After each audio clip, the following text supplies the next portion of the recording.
হাইকোর্টের নির্দেশকে বুড়ো আঙুল। ডোমকলের ১৯ ফেরিঘাটে রমরমিয়ে তোলাবাজি, কার পকেটে যাচ্ছে লক্ষ লক্ষ টাকা। কলকাতা হাইকোর্টের স্পষ্ট নির্দেশ, ফেরিঘাট চালাতে হবে ই টেন্ডারের মাধ্যমে, অবৈধ টাকা তোলা বন্ধ করতে হবে অবিলম্বে। কিন্তু সেই নির্দেশকে কার্যত বুড়ো আঙুল দেখিয়ে ডোমকলের ১৯টি ফেরিঘাটে চলছে রমরমা অবৈধ টাকা আদায়। প্রশ্ন উঠছে, আইন কি শুধু কাগজে কলমে, নাকি প্রভাবশালীদের কাছে আদালতের নির্দেশ মূল্যহীন? মুর্শিদাবাদ জেলার ডোমকল পঞ্চায়েত সমিতির অধীনে থাকা এই ১৯টি ফেরিঘাট দীর্ঘদিন ধরে অবৈধ তোলাবাজির আখড়া বলে অভিযোগ।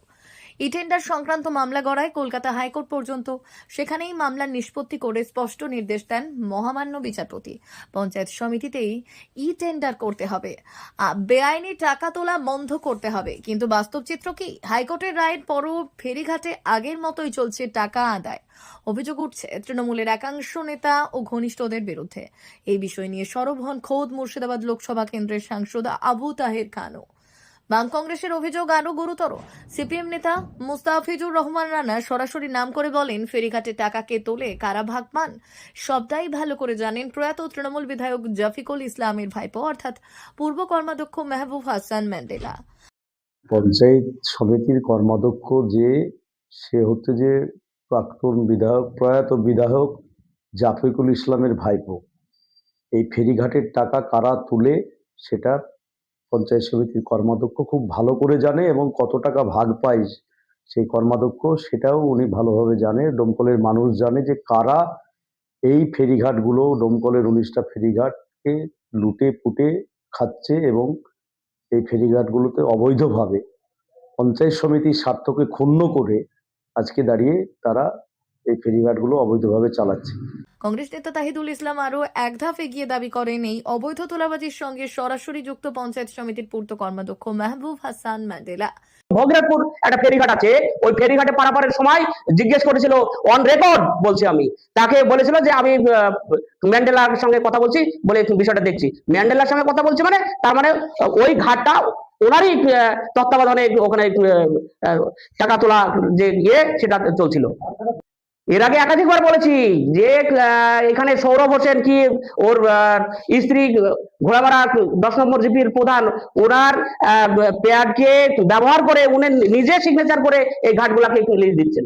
অন্যদিকে পঞ্চায়েত সমিতির সভাপতি ও পূর্ত কর্মাধ্যক্ষের দাবি, হাইকোর্টের নির্দেশিকা নাকি এখনো অফিসিয়ালি হাতে পাননি, সোশ্যাল মিডিয়ায় দিকে প্রস্তুতি নিচ্ছেন। বলছেন অফিসিয়াল নির্দেশ পেলেই পদক্ষেপ নেওয়া হবে। আপাতত জানেন যে বিচারাধীন ছিল, সেটাই ছিল। এখন নতুন করে টেন্ডার করা হয়েছে। আগে টেন্ডার প্রসেসের উপরে সেটা মামলাটা হয়েছিল, সেটা টেন্ডার প্রসেস পুনরায় নতুন টেন্ডার এখনো তো ঘাটে টাকা নেওয়া হচ্ছে, পুনরায় নতুন টেন্ডার হবে। যতক্ষণ না পঞ্চায়েত সমিতি টেন্ডার করছে ততক্ষণ কোন রকম টাকা নেওয়াতে অবৈধ বা নিষিদ্ধ করা হয়েছে, সেই জায়গায় দাঁড়িয়ে কি বলবেন? দেখুন, আমি আপনাদেরকে আগেই বললাম যে আমার কাছে এখনো অফিসিয়ালি কপি এসে পৌঁছায়নি। কপিটা এসে পৌঁছাক, তারপরে আমার পঞ্চায়েত সমিতিকে নিয়ে বসে আমি সেটা মানে অতি দ্রুততার সঙ্গে সিদ্ধান্ত নেব যে সেখানে কি করা যায়। প্রশ্ন উঠছে, আদালতের রায় কার্যকর করতে এত দেরি কেন? ততদিন কি অবৈধ টাকা তোলা চলতেই থাকবে? প্রশাসনের নীরবতা কি এই তোলাবাজিকে প্রশ্রয় দিচ্ছে? এখন নজর সবার একটাই, আদালতের নির্দেশ কার্যকর করতে প্রশাসন ও পঞ্চায়েত সমিতি আদৌ কতটা কঠোর হয়, নাকি ডোমকলের ফেরিঘাটে আইনের ঊর্ধ্বে রাজনীতি চলতেই থাকবে? দীর্ঘ 4 থেকে 5 বছর ধরে এই পঞ্চায়েত সমিতির ঘাট অনেকেই ভোগ করে খাচ্ছেন। এবার কে বা কারা খাচ্ছে এটা আমরা কোনোদিন যাইনি, তদন্ত করিনি, দেখিনি। এখন আমরা পূর্ণ আস্থা আমাদের উপর মহামান্য আদালত দিয়েছে যে পঞ্চায়েত সমিতি এই ঘাট পুনরায় টেন্ডার করবে। আমাদের বডি আছে, এটা তো আর এমনি টেন্ডার হবে না, এটার জন্য একটা চিঠি করতে হবে, আমাদের বিডিও সাহেবকে একটা মিটিং ডাকবেন, মিটিংয়ের সিদ্ধান্ত হবে, তারপরে আমরা পুনরায় টেন্ডার করব। দেখুন, কে বা কারা টাকা তুলছে এটা আমাদের জানা নেই। ঘাটে পার হতে টাকা দিলেন?